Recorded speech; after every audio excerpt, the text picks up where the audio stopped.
Hello, everyone, and welcome to today's webinar on tracking assignments with Trello, brought to you by the Academic Resource Center. Today, we're going to be going over some strategies for different approaches to keep track of all of the busy things going on in your life as a student. We're using the platform Trello as a basis for this, but a lot of these tips can be applied to other digital planners, your favorite paper planner. These are all strategies that make sense no matter what format you're using. Feel free to add any questions or comments to the chat throughout today's session.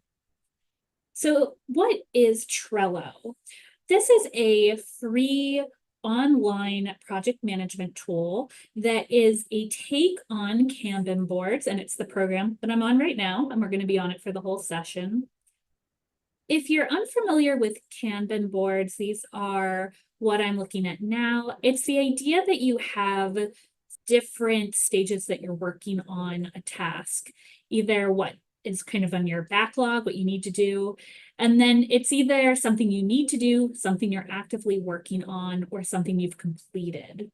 And by approaching tasks this way, you're thinking about them in terms of tasks that move from different stages to another. Why is that helpful to know? Essentially, you can move tasks from one list to another, and that's sort of the highlight of this program. It makes it very easy to move tasks from one list to another list in a way that I find to be quite intuitive. It's also worth mentioning that I'm using this on my computer, but there's also an app that is also free and is an easy way to work with these tools as well. Before we go into some of the more specific ways that you can organize your assignments, we're just going to take a look at the basic features of Trello. So to begin, what we have here on my page, my board, are 3 different lists. And lists are very easy to add. I'm going to add one over here, come all the way to the right, click add another list, and then we enter our name. So let's call this already discussed. So those will be topics that we've already used. And then underneath that, the items that we have on our list, they are called cards. We can certainly add a new one. We discussed what is Trello.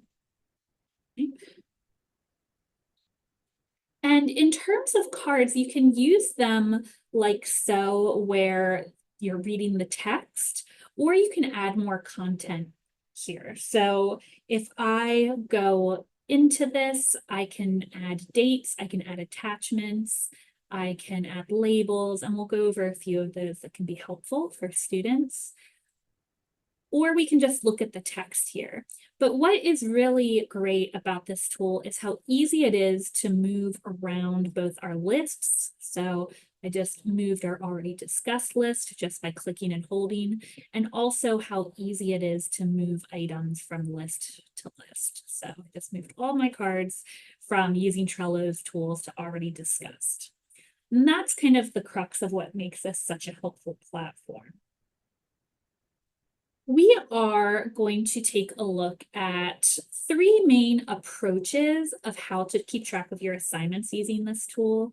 The first is organizing by class. So this is essentially looking at how you can make a list for each of your classes and different strategies for, as I have down here, not only how to create a new board, but how to create cards and how to have rules that can help you out with that. So in order to create a new board, pretty easy, we go up to this plus at the top and we choose create board. We are going to call this one organized by class.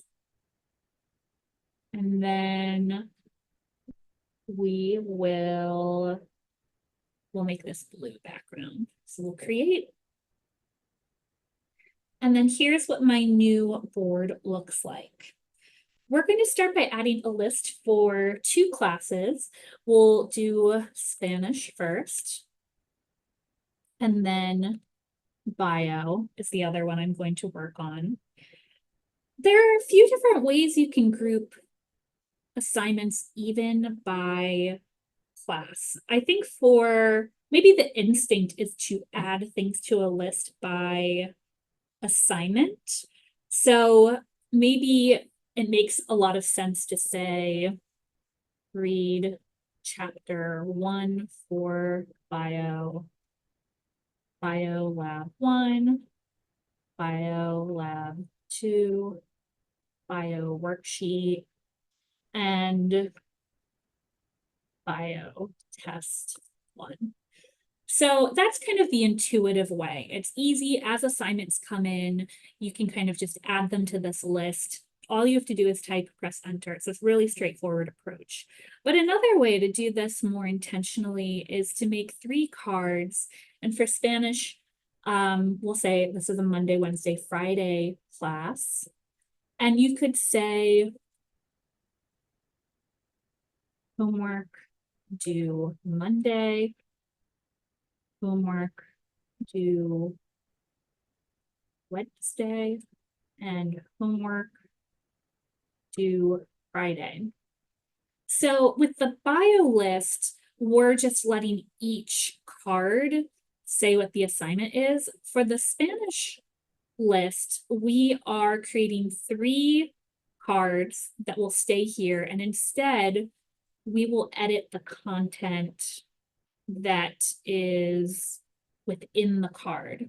So we can add, it's very easy to just type a description here, but I think for this assignment, for this class, I might prefer to add checklist. So we'll just call this homework.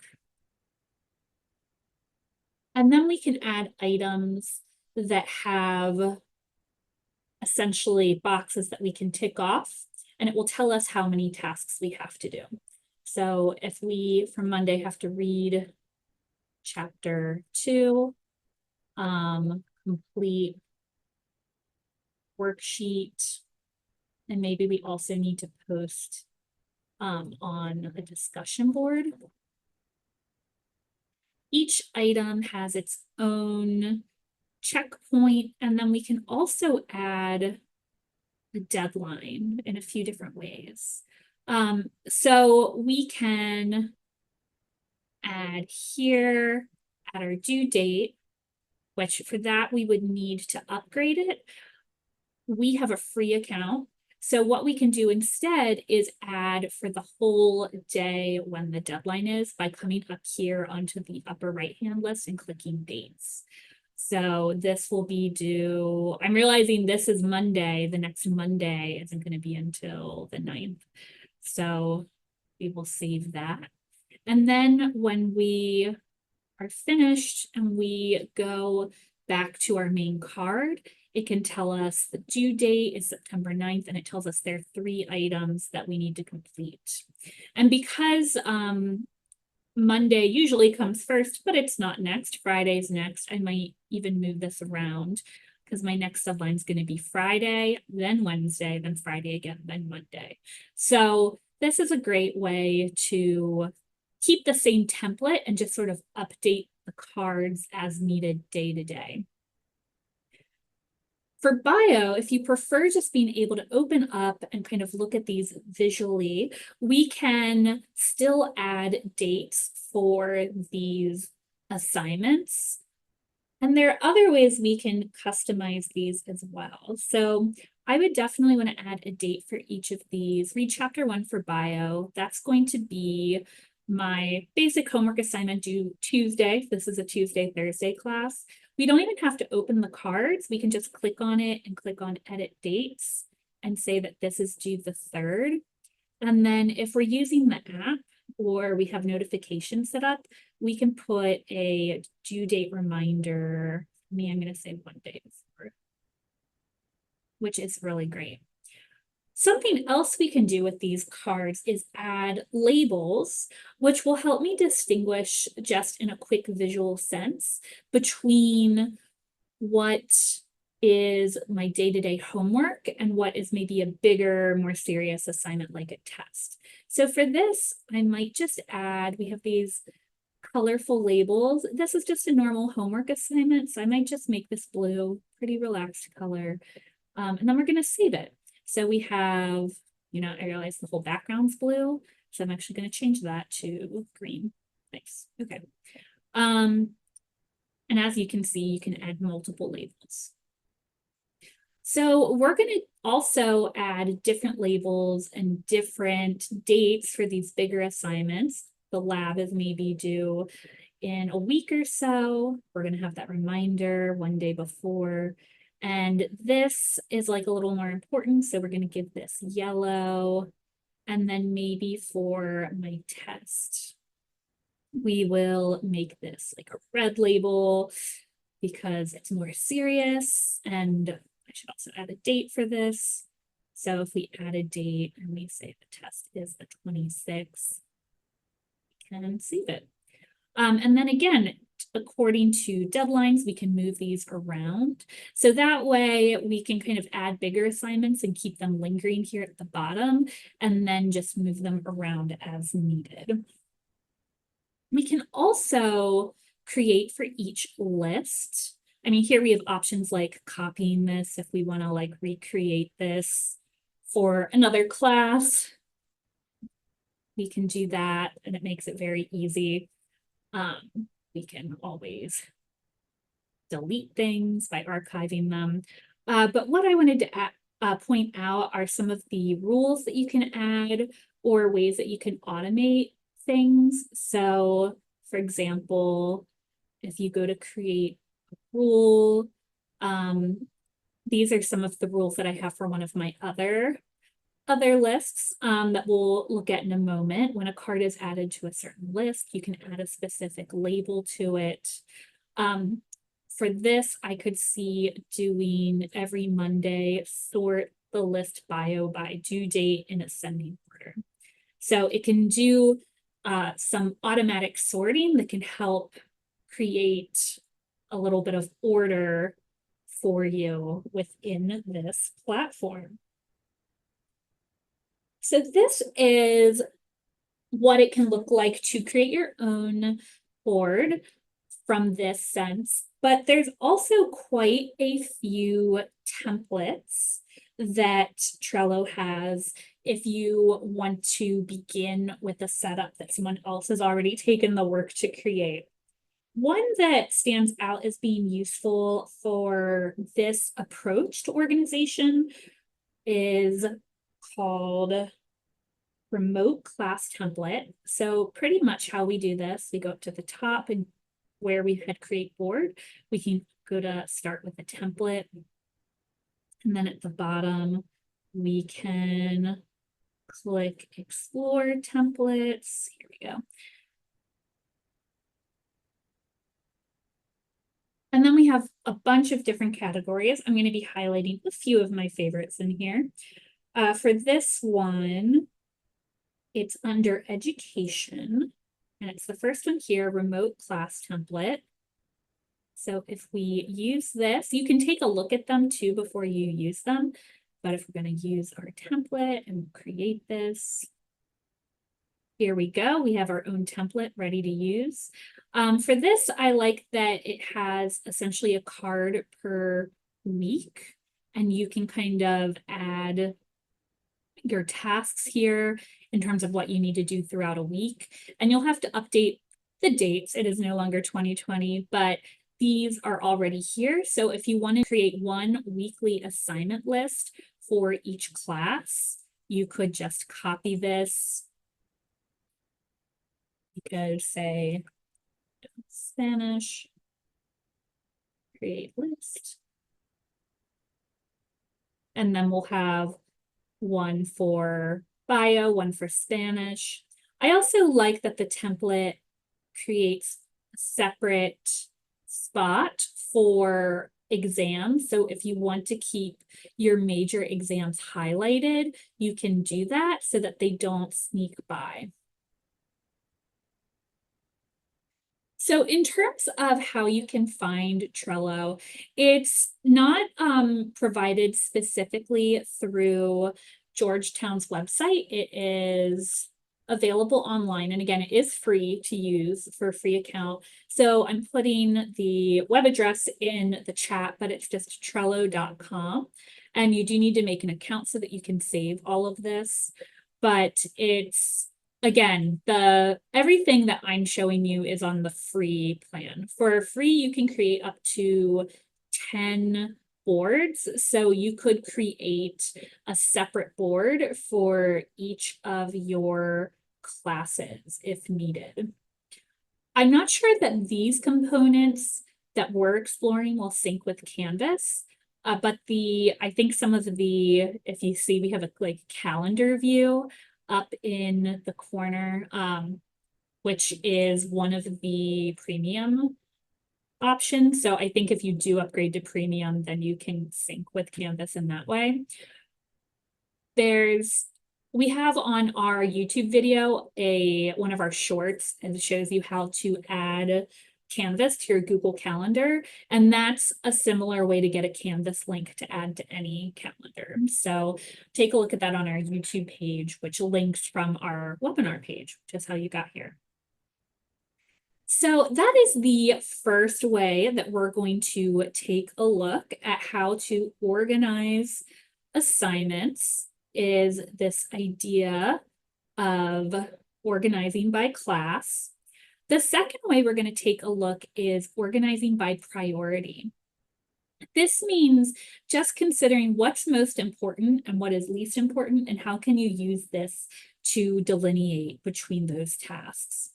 We're going to start by taking a look at another one of those templates, and that template takes a look at prioritizing using the Eisenhower matrix, which I have a photo of the Eisenhower matrix right here. Essentially, this means that you sort your tasks according to into one of four categories, essentially. If it's important and urgent, if it's important but not urgent, if it's not important but urgent, or if it's not urgent and not important. So ideally, you should do now the things that are important and urgent, not do and get rid of the things that aren't urgent or important, and then schedule the things that are not urgent but important. I think often urgent and not important, the traditional approach is to delegate.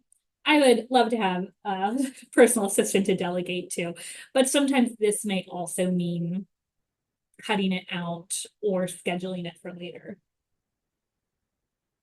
So I wanted to show you this briefly so that you could see one of these templates. This one's called the Eisenhower Matrix Task Board, and you can find it in the template categories.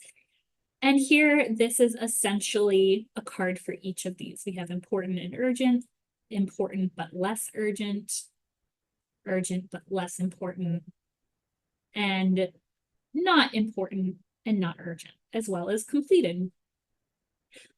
Another way to organize by priority is what I consider to be big tasks, medium tasks, and little tasks. So how can you look at each task as something that takes a lot of energy versus a little bit of energy? So here's what we have an example of this. And a lot of this is kind of based off of an app, a productivity to-do list app I really like called Rocket 135. It's gotten a bit wacky with its ads recently, but the premise for that app is that each day you try to do one big thing, 3 medium things, and 5 little things. It's the idea of prioritizing things based on how much energy you have to work on them. So here we have big things: Spanish quiz, internship application, history presentation. These are things that are important and take a lot of work. Medium things: prep for biolab, history discussion post, laundry, Spanish worksheet. These take less work and are less important, but still require effort. And then little things, go to CVS, go to store, read for Spanish, read for bio, read for econ. They needed to be added to a list, but they are not necessarily something that takes quite as much effort as the other categories. So in this approach, what we're doing is just adding tasks as they come up to one of these lists.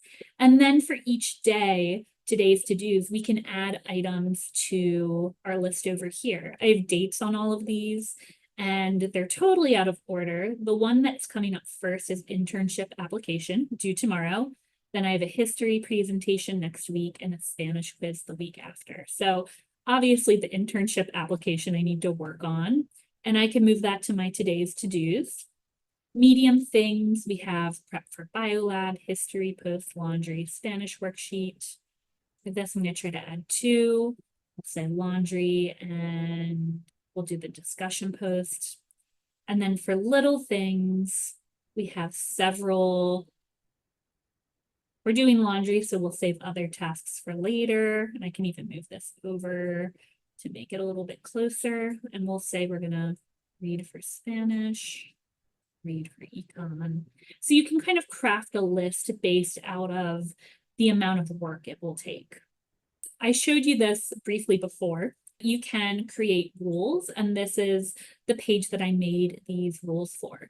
So when you add a new item to the list, medium things, it changes the color to green. Same with big things, it makes it purple, and same with little things.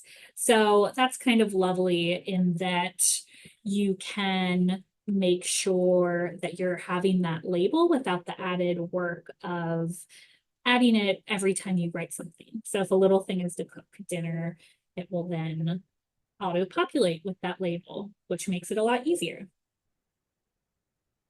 So the final way that we are going to look at tracking assignments is, as we have on our list over here, by deadline. So this is considering either when something is due or the date that you want to work on it.